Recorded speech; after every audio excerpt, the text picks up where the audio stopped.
let's talk about page sagging. Gravity, our fickle friend, what this comment is referring to is when the pages of your book get loose and start sinking downward.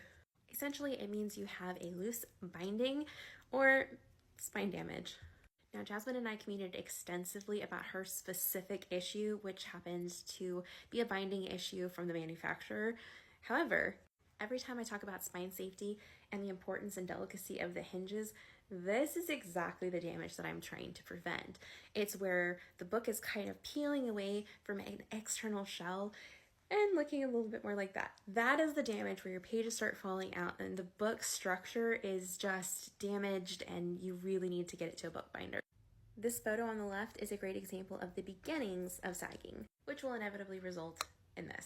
What am I talking about? I want you to go ahead and screenshot this image because it is the anatomy of a book and we're gonna have science class. A hardcover is essentially a paperback but with a hard outer shell.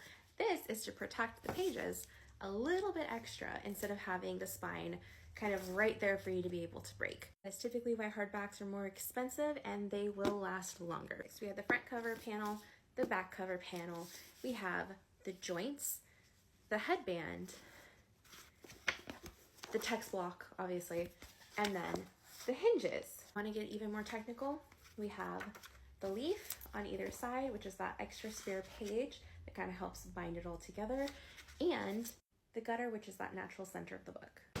Structural damage to this area of the book or anything else that affects it, which is basically all of it, is when you have spine damage, and that messes with the integrity of the pages being able to stay put. And naturally, we need those pages to stay put if you want to have any type of reading experience. But if they don't, it makes for great arts and crafts.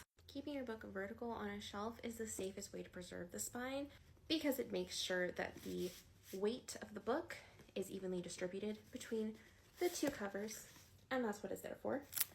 But if you have it flat like this, there's going to be a smushing right here, which means that the weight of the book, especially if you pile something on top of it, is going to be going across the hinges and that back of the headband, and that's where structural integrity is jeopardized.